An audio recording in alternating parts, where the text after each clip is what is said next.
दर्शक बंधु चलते आज बनवा पूरा देसी स्टाइल रे पणस आलूर कषा।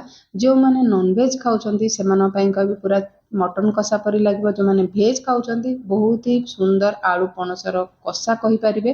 तो एमती पणस आलूर कषा देखा कौन करेंगे ना भिडटा प्रथम रु शेष जाए देखूँ। दर्शक बंधु स्वागत कर देसी फूड कोड कुकिंग चैनल को। तो पणस आलूर कषा बनवाई मुझे पणस को प्रथम काटी नहीं काटी नाला धोई देती पणस को। आ पणस जो काटुचान तार मझी अंशटा को काढ़ी ने ना तो सेटा पूरा माने आप बनैला पूरा टाण लगे टेस्ट लगेनि। जेहेतु यहाँ मुझे बड़ बड़ पणस काटी आउे आलू 2टा आलू नहीं आपड़ जदि चाहते अधिका आलू नहीं पारे भी बिना आलू भी आप बनई पारे। तो पणसटा टी बड़ बड़ काटे आ बेसी माने कषि पणस ने कि बेसी पाकल पणस ने। तो आपड़ चाहिए कड़े भी टी सीझे पारे जेहेतु मु प्रेसर रे गैस रो कम खर्च चाहते एमती प्रेसर रे आप बनई पारे। तो सीझेबार तरीका टी मो तरीका आपण को बताऊँ। तो ये प्रेसर रे सब पणस को आम देदेबा पणस टी बड़ बड़ काटिक ने आते पानी देवे पूरा जमी सीझापी पूरा अल्प जमी अध गिना पानी देवे। पणसर ऊपर पानी आसबन कि अधार भी पानी देवे पूरा तलू जमी सीझापी बांफरे अल्प पानी देवे। ये मुझे अध चामच लुण दे देछि। तो देखिए केते कम पानी देछि। तो आपको हाई फ्लेम रे गोटे सीटी देबा आ जेतले गैस रो हीट सरी आसुथबो सेतले टिके समय थाई कि आपण खोली भी पारिबे।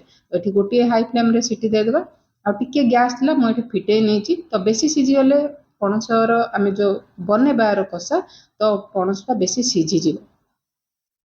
तो आप चाहिए कड़े भी गोटे बांफ दे पारे। देख पाते पणसटा टे टाण अच्छी जदि आप अधिका पानी देवे तो पणसटा बहुत माने बेसी सीझीज। तो सीझीगला माने पणसटा को ठंडा हाँ छाड़देबा आम गोटे भल माने देसी स्टाइल मटन माने कषा बनैला परी आम मसलाटा नेबा। तो गोलमरिच नहीं गोटे बड़ चामच, धनिया गोटे बड़ चामच, जीरा भी गोटे छोट चामच नहीं, धनिया ठू कम नहीं, रसुण 15 ରୁ 20टा नहीं, लवंग डालचीनी नहीं, कंचा लंका नहीं आ 2टा गुजराती नहीं। तो आपण को जोटा गोटा मसलार पसंद बासना से सब गोटा मसला ये ग्राइंड करें नचेत आप जो गरम मसला आसको भी यूज करेंगे। जेहेतु गोटा मसला देले फ्लेवरटा बहुत ही बढ़िया लगे।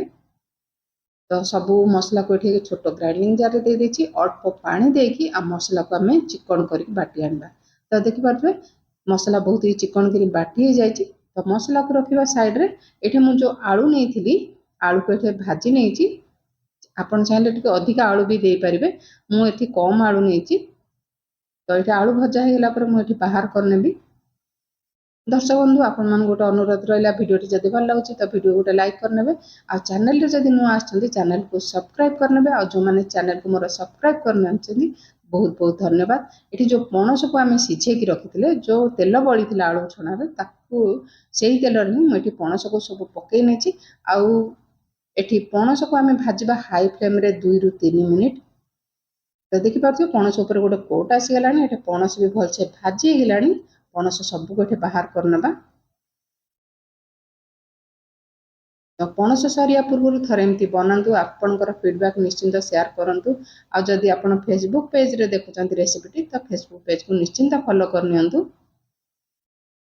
तो पणस को बाहर कलापर मुझे आउ थे सोरिष तेल ही यूज कर 2 चम्मच सोरिष तेल देती आ 2-3टा तेजपत्र 2टा लवंग खंडे डालचीन देती आठी अल्प अध चामच जीरा जीरा ये सब भलसे फुटी गला। तो मुझे मीडियम साइज रो 2टा पियाज को पूरा माने पतला पतला काटिक नहीं जमती आप मटन रे टिके पियाजर परिमाण टिके अधिका नौकरी सेमती ये पियाजर टिके परिमाण अधिका ने। तो पियाज को भलसे लाली रंग है जाए मुझे भाजी नहीं जो मसला को आम ग्राइंड कर रखी पकईदेवा। जदि आपंकर शिल अच्छी तो आप शिलर भी मसला बाटिक देले बहुत ही बढ़िया लगे। तो आपड़ जेकोसी रेसिपी बनातु मसला को टिके समय नहीं कषिबे आपन रेसिपी बहुत ही बढ़िया लगे। तो ये मसला को 3 ରୁ 4 मिनिट भलसे कषिला देखिए साइड रू तेल छाड़ी आसला। मुझे 2टा टमाटो नहीं तो ये स्वाद अनुसार लुण देदेबा। तो लुण पकेला ये भल मसला को भलसे कषि नेबा।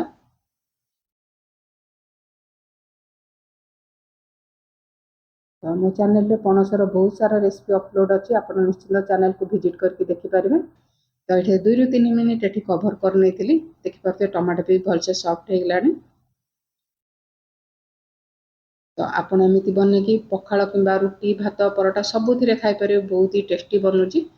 तो ये जो माने मुझे जो गुंड मसला ये गोटे बड़ चमच मीट मसला गोटे बड़ चमच धनिया गुंड आउ हलदी गुंड गोटे चमच आ कलर पाई नहीं काश्मीर रेड चिली पाउडर जेहेतु आम मसला कंचा लंका और गोलमरीच ग्राइंड करचे तो मुझे कलर पाई काश्मीर रेड चिली पाउडर नहीं आउ अधिका टिके जदि आप स्पाइसी चाहते तो राग लंका गुंड आप पकई पारे। तो गुंड मसला पकेला पर मसला को थे भलसे कषि नेबा। तो मुझे किसी गरम पानी दे देची।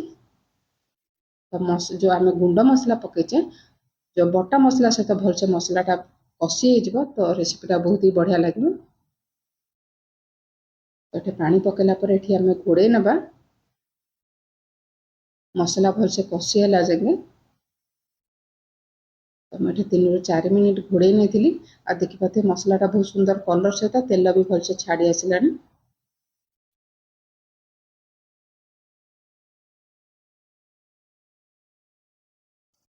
जो आम भाजिकी रखी आलू आ पणस को पकई नवा।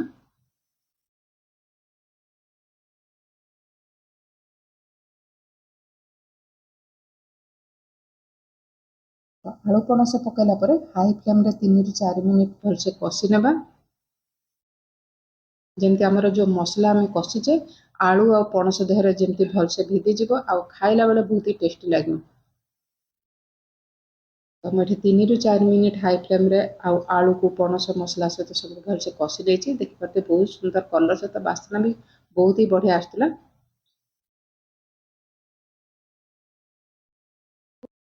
आपन को तरकारी जी ग्रेवी दरकार से अनुसार आप गरम पानी पकईदेवे। जेहेतु आमको टे माने आलू आ पणस आ ग्रेवी सहित फुटेबार अच्छे से अनुसार आपण मुझे पानी देची। तो ये घोड़े नेबा 3 ରୁ 4 मिनिट ये मीडियम हिट्रे जेहेतु मत कषा बनवार अच्छी।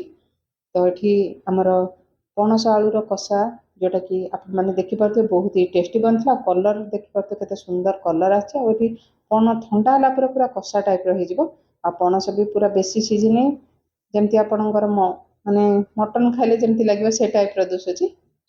तो ये गोटे चमच कस्तूरी मेथी देची आउ कटा धनिया पत्र भी देदेबा। तो गैस रे बंद करनबा आपन चाहे गुंड गरम मसला भी दे पारे मुझे गोटा मसला देची मुझे गरम मसला देनी। तो ये आमर रेडी गला आलू पणसर कषा। तो गरम गरम भात सहित एंजॉय करंतु।